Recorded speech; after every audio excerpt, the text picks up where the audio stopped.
Oui, bonjour chers amis. Suite à cette vidéo 686, je vais partager avec vous deux passages. Un concerne les gens qui votent et vous allez voir le nouveau paradigme avec Étienne Chouard, un professeur d'économie. Et pour les jeunes, un extrait d'un pub. Ok? Et ensuite, on discute. D'accord? Allez, je vous passe les extraits. Je sais qu'il y en a qui vont pas regarder la vidéo jusqu'à la fin. Tant pis pour eux parce qu'ils loupent l'essentiel. Les perles sont toujours vers la fin, n'est-ce pas chers amis? Allez, je vais vous partager ces deux extraits et à vous de voir.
Étienne Chouard.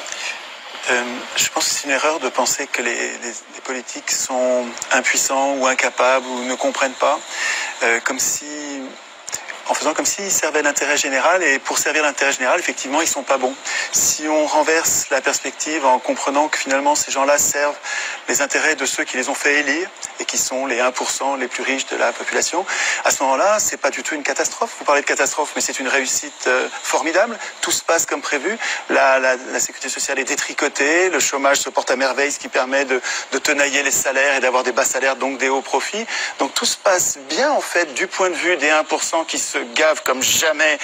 Les banques qui devraient être en prison pour faillite frauduleuse, leurs patrons se font mieux payer que jamais et arrivent maintenant au gouvernement des différents pays. Je trouve que la situation est pas du tout catastrophique pour ceux qui financent les campagnes électorales des élus. Et je trouve que là, de ce point de vue, c'est assez logique. Hollande, il sert les intérêts de ceux qui l'ont fait élire en le faisant passer à la télé, dans les journaux. Et pourquoi une banque achète Libération? Pourquoi une banque achète Le Monde? Pourquoi une banque achète le quart Sud-Est? Pourquoi le Crédit Mutuel achète le quart de la presse quotidienne régionale? C'est pour gagner les élections. Et ensuite, les élus rendent des comptes à ceux qui les font élire. Le problème, c'est que nos élus ne doivent rien aux électeurs. Que vous votiez ou vous votiez pas, c'est pas vous, ce sera un autre. Ceux qui vont voter, c'est ceux qui regardent la télévision, qui sont pas politisés. Il faut qu'ils passent beaucoup à la télévision. Vous regardez les curseurs, c'est incroyable la similitude qu'il y a entre les courbes de passage à la télé et les résultats aux élections. Il suffit de monter les curseurs des challengers, vous les montez à 10, 15%, ça va donner l'impression de la pluralité. Et puis les deux partis qui ont la même politique de droite dure, qui s'appelle gauche et droite, mais en fait ils ont la même politique pour les industriels et les banquiers, les multinationales en fait. Mais vous les mettez au curseur plus haut et ils vont être élus l'un ou l'autre en fait, peu importe, ils vont faire la même politique. Alors évidemment, les gens sont gentils, ils croient les candidats au moment des campagnes électorales, et c'est notre gentillesse qui fait la déception après. Mais enfin, après 200 ans d'échec du suffrage universel qui permet aux riches d'acheter le pouvoir politique, depuis qu'ils écrivent les constitutions, ces gens-là ont mis en place un système, d'abord censitaire, là au moins c'était clair, et ensuite universel quand ils sont aperçus. Tocqueville disait très tôt, donc début du 19e siècle, il disait « Je ne crains pas le suffrage universel, les gens voteront comme on leur dira ». Et ça fonctionne très bien. Donc le fait de désigner des maîtres au lieu de voter des lois est une imposture politique. Nous ne sommes pas en démocratie. démocratie. En démocratie, nous voterions nos lois. Nous-mêmes, un homme, une voix pour voter les lois, pas pour désigner des maîtres. Le fait de nous imposer de désigner des maîtres est une supercherie. Ça donne un résultat plutocratique avec les riches qui dirigent depuis 200 ans. Alors aujourd'hui, on arrive dans une crise parce que le capitalisme n'arrive pas à verser suffisamment de salaire pour vendre leur camelote. Alors effectivement, ils prétendent que le système est en crise comme si c'était un accident. Mais c'est pas du tout un accident. Les choses se passent comme d'habitude avec une impuissance politique. Vous avez raison sur l'impuissance politique. Mais cette impuissance politique, elle est programmée. Il y a un endroit où il est écrit que le peuple n'a aucune puissance. Ça s'appelle la Constitution. Le problème, c'est que tout le monde s'en fout. Nous nous foutons de la Constitution.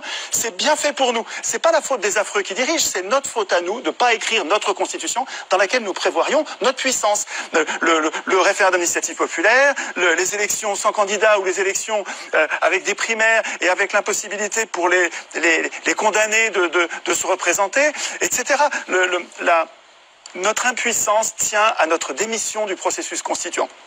Et tant qu'on bavarde sur ce que font les représentants politiques qui sont les représentants des riches, on passe à côté de la cause de nos problèmes. Donc il me semble qu'en recentrant en recentrant la réflexion sur la cause de nos problèmes, on arrive à trouver des solutions. Chers amis, bonjour. Vous vous souvenez, hier, j'avais édité une super vidéo, là, message inspiré des esprits de la forêt, qui était un travail de synthèse avec une vision globale. Étant donné, dans cette vidéo, je disais qu'il fallait un changement de paradigme et qu'on ne pouvait plus faire la révolution, puisque moi, quand je suis arrivé en France, la France venait de sortir de la révolution des étudiants dans les années 1968. Moi, je suis arrivé en 1969. Il n'y avait plus de pavés au quartier latin. Les rues étaient bien goudronnées et tout était rentré dans l'ordre avec un nouveau changement. De nos jours, on peut plus faire cela puisque l'époque veut que la jeunesse actuelle n'a plus envie de faire la révolution. Elle a été hypnotisée, anesthésiée par cette société de consommation. Nos jeunes, je les comprends, ils veulent faire la fête, se défouler le week-end, alcool, tabac, drogue. Ce qui m'a amené à faire cette vidéo, et vous allez voir ce qu'ils proposent l'ordre mondial, enfin, ce qu'ils proposent les grands. Je n'aime pas le mot capitalisme. GAFA, par exemple, Google, Apple, Facebook, Amazon, ce qui est bien d'autres, les banques, les traders, tout cela, vous connaissez, je répète ça souvent. Nous avons vu aussi dans cette vidéo que le pouvoir n'est plus dans les urnes, parce que quand tu vas voter pour quelqu'un dans lequel tu mets ton espoir pour qu'il changera ta vie, mais une fois au pouvoir, je l'avais expliqué, il va te trahir et il pensera qu'au pouvoir et à l'argent, abuser de pouvoir. Pourquoi tout cela? On peut pas ni blâmer ni condamner. En fait, c'est l'évolution de l'humanité. Si on a une vision globale de l'histoire et selon la cosmogonie indienne, nous vivons actuellement la fin d'une époque qui s'appelle le Kali Yuga. The end of the Kali Yuga. Bientôt, en 2025. Il explique bien, dans Wikipédia, ils le disent, l'âge sombre des Kali Yuga est le couteau, l'âge de fer, les armes fabriquées en fer, en acier. Les rois sont débouchés, la justice s'est envolée, et dans cette nuit obscure de mensonges, la lune de la vérité n'est pas visible partout. C'est quelques groupes comme nous, on essaye d'éveiller les consciences. Regardez autour de vous, depuis des milliers d'années, il y a toujours eu des conflits entre les peuples et les gens que nous avons élus pour améliorer notre vie de tous les jours. Ça fait des milliers d'années que ça dure, 6000 ans, depuis le temps de Jules César et les Gallois, Astérix et Obélix. Passons aux autres révoltes, aux guerres, mais surtout, récemment, la révolte, le printemps arabe. Dans tous ces pays, vraiment, les gens qui dirigent sont devenus des bouchers, ils tuent leur peuple. Alors, que faire?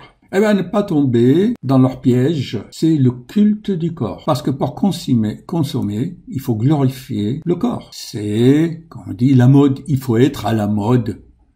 J'en parlais dans cette vidéo. Vous vous souvenez ici, je parlais des magasins Sephora. Que au quartier latin, les bibliothèques et les lieux de rencontre des étudiants sont transformés en magasins de luxe et de maquillage. Et le rôle de la femme, je l'avais beaucoup insisté là-dessus. Quand je vois comment les femmes, on dirait une épidémie, ils copient l'un les autres, elles se regardent, ils s'habillent, il faut des robes, il faut du maquillage, mais il y a quand même un juste milieu. On va pas s'endetter, faire des crédits pour s'acheter des robes ou être à la mode ou s'acheter des iPhones.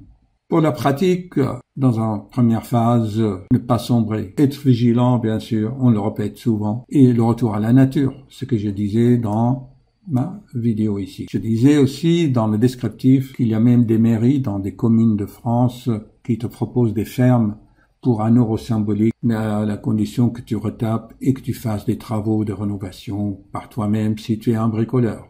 Le but de cette vidéo, c'est de vous partager avec vous. En ce qui concerne ceux qui vont élire, qui vont aller dans les urnes, eh bien, je leur propose d'écouter Étienne Chouard. Et pour les jeunes, je leur propose d'écouter et de voir la séquence que j'ai choisie.